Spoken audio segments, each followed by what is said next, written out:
How's everybody today? Good. Well, things have gone, okay. We went inside today because it's getting a little hot outside, and I think that, sometimes when we practice like we practice, that we can wear our team out a little bit. So on occasion, ended up raining anyway. I don't know how it was raining. The sun seemed like it was shining, but I think the biggest challenge that we have is, a challenge to maintain intensity. If you're a 10-point scorer and you average 10 points a game in basketball, and then all of a sudden you play in a big game and you score 25 points, I guess the next game you play, you got a choice to make. Are you a 25-point scorer or are you a 10-point scorer? You're going to be a 10-point scorer, you're going to be a 25-point scorer. In golf, they call it a handicap. Are you really, is that the kind of golfer you are, or is that just what you think you can play to? So it's called standard of excellence, maintaining a standard, and how you play. And, I think good is the enemy of being great, because, people sort of get satisfied and don't stick with the standard of what you want to do to what you want to accomplish, what your goals are, and all that kind of stuff. So we have a choice. Arkansas is a really good team. We have a lot of respect for them. They lost to Texas A&M in overtime and had opportunities in the game to win, and that's a top 10 team in the country. So I view them as a top 10 team in the country, and they're a very physical team. They're very well coached, and we're going to have to play very physical as well as do a great job in terms of our execution to be able to be successful against them, and that's what we're going to continue to focus on throughout the rest of the week.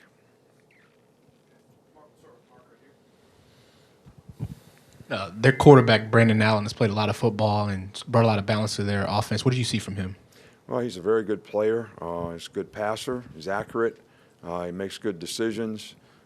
He makes plays with his feet. He's a good scrambler. He extends plays to throw, as well as, is athletic enough to take off and run and make a first down. So I think he has really, really, each year he has gotten better and better and better, and I think he's playing extremely well, for him this year.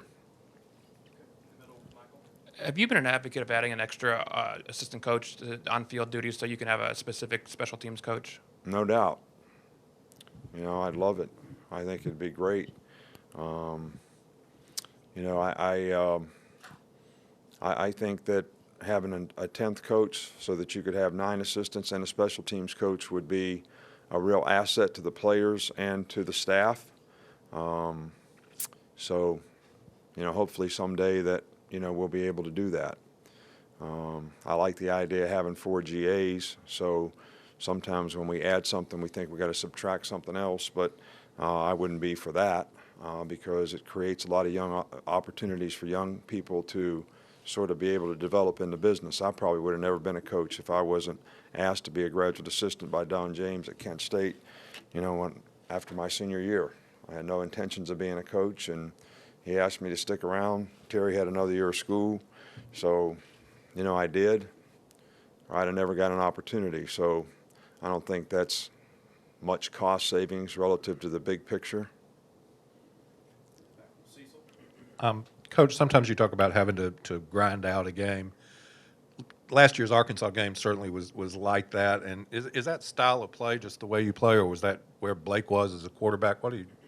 Well, I think that's the kind of team that they have. I mean, they run the ball really effectively. They play physical. They were very, very good up front on defense.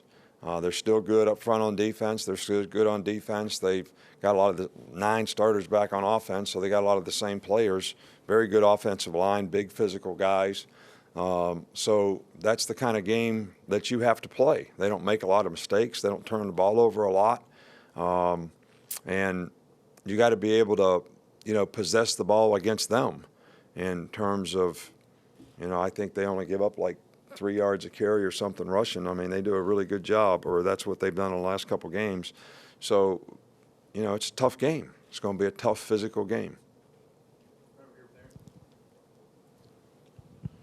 What kind of maturity have you seen from Shank, particularly since he's been in the program, and especially last year when he lost out that starting right guard spot to Leon? Well, Shank has gotten better and better every year. I think it starts with his maturity and his approach in terms of how he prepares and how he's learned how to pay attention to detail. He's always been a very powerful guy, good run blocker, but balanced body control, pass protection, those kind of things is what, he needed to work on. And as he's gotten older, he's realized that he has to do things a certain way to be successful.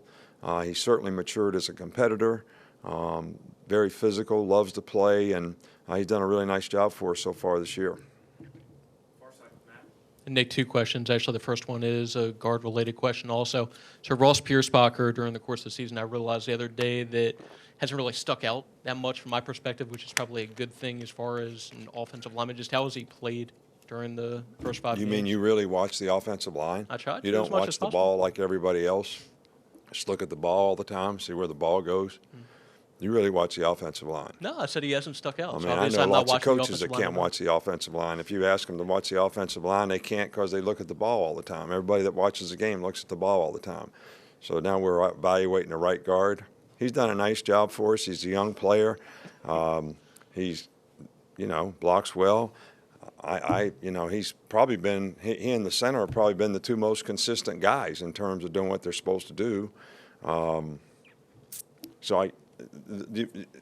If you stick out, does that mean you have to mess up? Is that what we're saying? Or are we saying he's done really well, so that means I don't get it? It means that he's done well. Not sticking out is probably a good thing as far as offensive line. That's what I was trying to say. Well, I think I would agree with that. Cool. And second question is somebody who it's easier to track. So Adam Griffith has done well during the course of the last couple of games. Just how much more confident have you seen him just based on how he's done? Well, I think that, we've always had confidence in Griff. I think, early in the season he struggled a little bit, but I think he needed to make some kicks. He's made some. It's going to be the same thing, the same challenge for him as it is for all of us, is to maintain the kind of consistency that you want. A reputation and identity it's all continuous. It's not a sometimes thing. It's not every now and then. It's not up and down. It's not one game and not the next. So that's the challenge that we all have, and I think it's a choice we all got to make. I know he's worked hard, and he seems to be pretty confident right now, and hopefully that'll be a positive for him. But, even when he wasn't making the field goals, he was doing a really good job kicking off, placing the ball where we want it placed, had a tremendous onside kick, and was doing a lot of the other things that we need him to do very well. So I'm glad that the field goal kicking, which is a very important part of what he does, he seems to be more confident in right now. You mentioned Arkansas's offensive line, just how big and physical. I mean, several guys over 325. How important is it to create pressure against a line like that, especially in a game like this? Well, I think it's always important to create pressure. We didn't have a lot of success last year pressuring them. We got pressure on the quarterback, but we never got him on the ground much. And he completed the ball because we didn't do a very good job of covering him. So I think, you got to pick your spots. And I think when you have to take and try to rush extra guys, which we've done quite a bit around here in the past, you better have some really good cover people.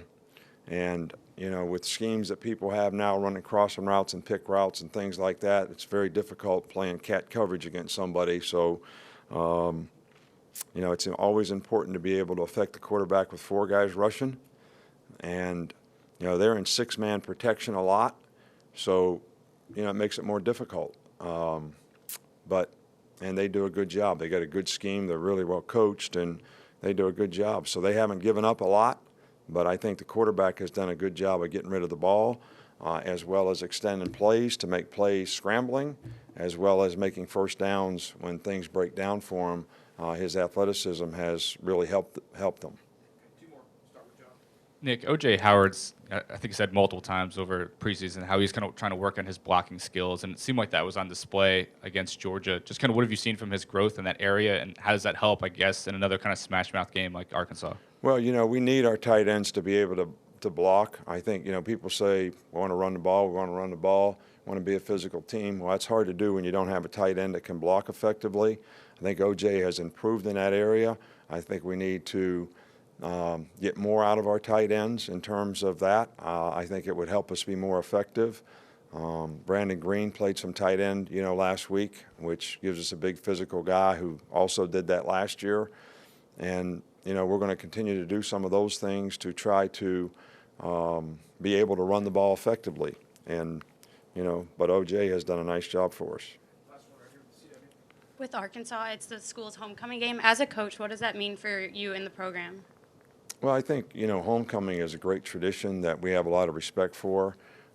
It's an opportunity for people who have great memories and a lot of pride in their school to come back and revisit friends and relationships and memories. And, the football game is a great rallying point for all that.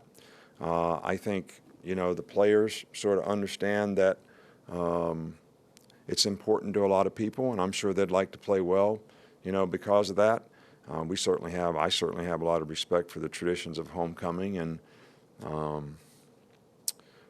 lot of players that we're recruiting are having homecomings now. And one of the questions I always ask is, do they have a date? And I didn't have much luck in high school, and ended up picking wrong, a few times, homecoming and prom. All right, and it still haunts me to this day,